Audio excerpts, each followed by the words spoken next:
Greetings, my fellow free and low-sovereign thinkers. Thank you for tuning to LL3 Podcast. My name is Craig, transmitted from the beautiful realms of planet Earth. Today's date is Sunday, March 22nd, 2026. This is episode 1950. White House AI's age verification mandate, and Angela Lips spent 108 days in jail. Before I proceed, you can find me on multiple social media sites and podcast channels. Just type in Looky Luck number 3, Looky Luck Roman with 3 eyes, or Looky Luck Roman with 3 podcast. In addition, if you have any questions, comments, recommendations, and all that good stuff, whatever you do, please use the quorum. Hit me via email to ll3.podcast@pro.me. If you want to donate, go to paypal.me or cash.app/Looky Luck number 3. Oh my goodness, right? Government knows best. Technocracy wants us to be our parents, big brother, etc. Mistaken identity through technology has its flaws as well. So that's why I don't really follow a lot of hype. Always the pros and cons of everything. Like what's going on with the world, these wars, the benefit to technocrats, doesn't matter what side of the coin you're on. So all you folks out there who are so-called activists or experts should really pay attention to the bigger picture. I'm not saying no more than you, because that's ridiculous. There's areas I see and has a lot of merit. I always try things on a long-term basis. But it's just one of those ordeals you can say, when we're going to resist it, not comply. Well, like I said before, hey, we always got to try to better ourselves, decentralize the best we can. I know I stress this a lot because they want us to do the opposite, like Logan's Run, World Ball, Brave New World. Oh, man. Well, enough of that. I'm going to be reading here from a couple articles, reclaimingnet.org. This one here came out yesterday or a couple days ago. Yesterday. This one came out yesterday. The other one was a couple days ago. White House AI framework pushes age verification ID mandate. Calling age verification requirements privacy protective is a bit like calling a honeypot security infrastructure. It is written by Dan Freeth. As it reads, the White House has published a national AI legislative framework, a set of recommendations to Congress intended to govern artificial intelligence with a single uniform standard rather than, as the document puts it, a patchwork of conflicting state laws. The administration wants federal law to preempt the states. That part is straightforward. What a framework actually proposes is less straightforward. Laconism continues, folks. Abraham Lincoln probably climaxing in his grave when it comes to federal overreach. Alongside a genuine free speech provision, the document contains age verification mandates, chat surveillance requirements, national security carves out that would tighten the relationship between AI companies and federal intelligence agencies, and an expansion of the Take It Down Act, a law that we have already flagged for lacking adequate safeguards against censorship. The White House is presenting all of this as part of the same coherent package. Start with the child protection section. Congress should establish commercially reasonable, privacy protective age assurance requirements, such as parental attestation. Yeah, that's it. For AI platforms and services likely to be accessed by minors. Age verification on AI platforms. The framework calls these requirements privacy protective. They are not. There is no version of meaningful age verification that doesn't require collecting sensitive personal data. There is no version of collecting sensitive personal data at scale that isn't a breach waiting to happen. The only tools platforms have are identity-based checks, government IDs, biometric scans, credit card data, third-party verification services, or biometric estimation. The only way to prove that someone is old enough to use a site is to collect personal data about who they are. In October 2025, Discord identified 70,000 users globally who potentially had their photo IDs exposed to hackers. Discord said the data was accessed through a third-party service provider, Discord's own support pages, had said it did not permanently store personal identity documents or your video selfies, and that images of identity documents were deleted directly after ages confirmed. 70,000 government IDs leaked anyway. Ain't that great? Woo! The promise of deletion and the reality of third-party data handling are different things. The T and Discord breaches highlight regulators' inability to prevent data retention or enforce data deletion in practice. That's one breach. In 2024, Australia greenlit an age verification pilot, and hours later, a mandated verification database for bars was breached. That same year, another ID verification service was breached, exposing private info collected on behalf of Uber, TikTok, and more. Oh yeah, woo! Ain't that beautiful?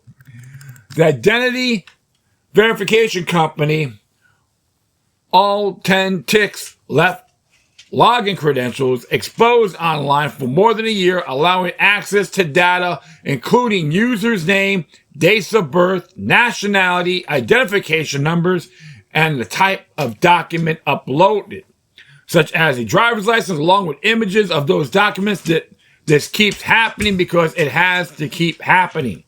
It is the inevitable result of a system designed to aggregate the kind of data that attackers most want to steal.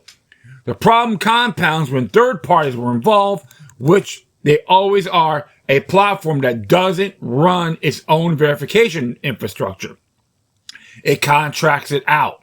Under these laws, users would not just momentarily display their ID like one does when accessing a liquor store.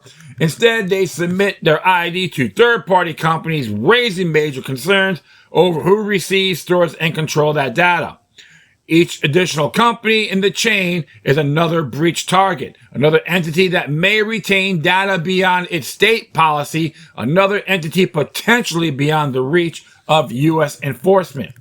The platform must store biometric data, ID images, and verification logs long enough to defend their decision to regulators. Each retained record becomes a potential breach target. Scale that experience across millions of users, and you bake the privacy risk into how platforms work. There's also a chilling effect that age verification creates before anyone's data leaks. Anonymous and pseudonymous speech has always been part of how people participate in political life online. Many of the world's internet users lived in countries where people have been arrested or imprisoned for posting content about political or social issues, and that number is actually increasing as European countries and the UK joins those ranks. In environments like these, there is considerable risk in connecting a person's online activities to a photo of their face or their identification card. The US isn't typically one of those countries, but the infrastructure being built here gets exported, copied, and adapted. The choice to create centralized identity databases for platform access is a choice about what the global internet looks like, not just domestic policy. The frameworks, sorry about that. The frameworks here, let me see. Whoop. Privately protective framing doesn't engage with any of this. It uses the phrase to describe requirements it knows will force platforms to collect government-issued identification or biometric data from every adult user, route that data through third-party vendors, and retain enough of it to prove compliance to regulators. The same section requires AI platforms likely to reach minors to implement features that reduce risk of sexual exploitation and self-harm to minors. That sounds reasonable until you ask how an AI platform is supposed to detect self-harm content in real time across millions of users. The answer is mass scanning of user conversations. The framework doesn't say mass surveillance. It says implement features. The effect is the same. Well, one thing you have to look at, it's a lot bigger than what it is, right? Absolutely. So one of the things I always tell people, hey, if you're going to worry about your children watching porn on the phone, I say take damn cell phones away from them. If you got to restrict them, do it. Because there's lots of ways of doing it. And, of course, you always got to stay on top of these things. Like, do things together. It just really dawns on me when you have the state gets involved. I know even Florida, the so-called, quote, freest state in the union, we're trying to pull these laws out from nowhere. And it's very dangerous indeed when you say, hey, the state knows best, trust us. And when you read your our Declaration of Independence, we're not supposed to trust the government. It's in our DNA and our heritage. And you including technocracy and AI. Well, hey, I'm not saying anything simple. Parenting is very good. Mother and father, overall, you got do your job. We all have obligations. Too many people want to run to the state. Like I said, the sweet pie purebred complex, underdog. But it is very insane. So I just gotta always keep that in mind, and just make sure. My dog's like looking at me right now, but I'm gonna do one more. Not yet, baby. Not yet. I'm gonna do one more here. This one here came from the same link aforementioned. Andrew Lips spent 108 days in jail because a facial recognition algorithm was wrong. The software was wrong, but Andrew Lips still had to spend 100 days in a Tennessee jail proving it. Guilty to proven innocent. All right, this is what Regina Morrison has to say. This came out a couple days ago. Angela Lips spent nearly 6 months in jail because the algorithm looked at surveillance footage and decided she matched the suspect. She had never been to North Dakota. She had never been on a plane. A facial recognition system said otherwise. The police took that as enough. Lips, a 50-year-old mother and grandmother from North Central Tennessee, was arrested at her home in July while babysitting 4 children. U.S. Marshals arrived with guns drawn. She was booked at the fugitive from justice.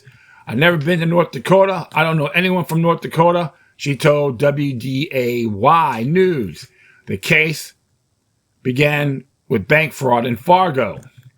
Between April and May 2025, someone used a fake U.S. Army military ID to withdraw tens of thousands of dollars from banks across the city. Detectives pulled surveillance footage of a woman at the counters.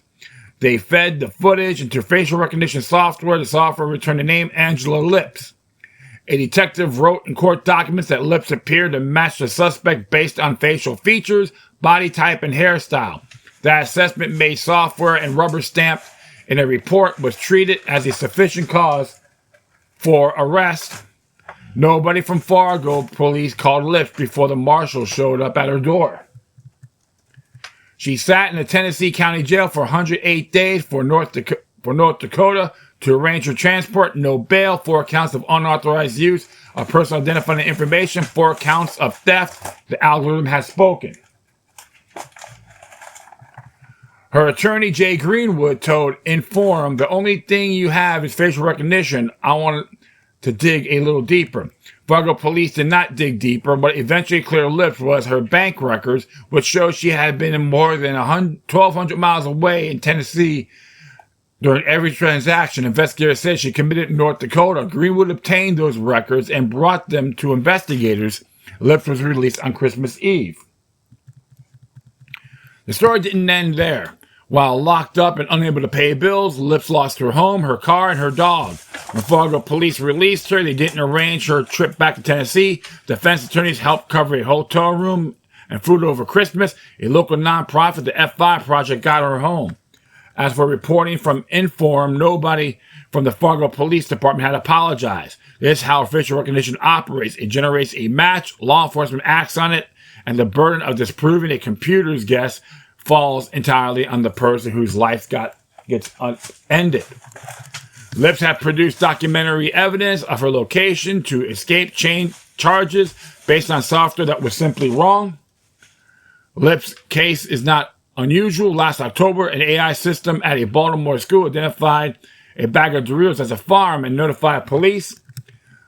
Officers arrived armed at Kenwood High School, forced student Taki Allen to his knees, handcuffed him, and searched him. They found nothing.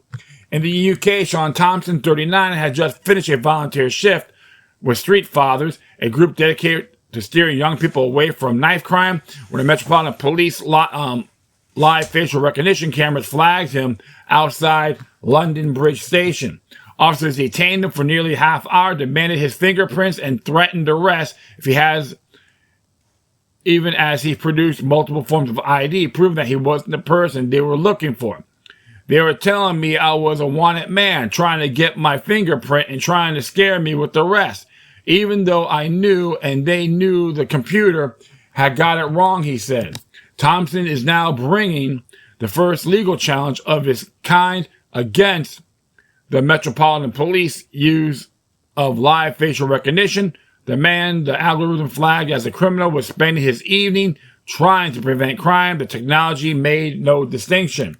What these cases share is a common architecture. The system makes an identification oversight, treats that identification as reliable, and the person flagged has no recourse until significant damage has already been done. Unbelievable, right? Kinda, sort of. It's the only way. Oh, the AI said so. There's no such thing as... That's not prima facie just cause. It's not accurate. It has flaws. And look what happened to some of these folks, including Angela Lips. It's very unacceptable. They should apologize. And, sometimes they say the police aren't obligated to protect you in North Dakota as well. So, it's just very disturbing, folks. That's why I'm not really crazy. Some of these gadgets, they're useful, but when they try to leave everything in one basket, that'll be the biggest mistake people will make. So all this technology is good to enhance humanity, not enslave. And what we're seeing here, they want to leave it to the AI, artificial intelligence, do their job, and that's not good. But always have your ducks in a row. And this is very, I do renounce this heavily to a lot of these folks. And this is just one example of what's going on in the world. And we have to really be vigilant in these areas. So, but always have good spirits, okay? Well, that will be it. Thank everyone for listening. Plus, feel free to download and share us throughout your social media networks. If you have any questions, comments, recommendations, all that good stuff, whatever you do, please use the corn. Hit me via email to ll3.podcast@proton.me. If you want to donate, go to paypal.me or cash.app/look3. If you want to support Reclaim the Net.org, that'll be very cool. They do a lot of good work.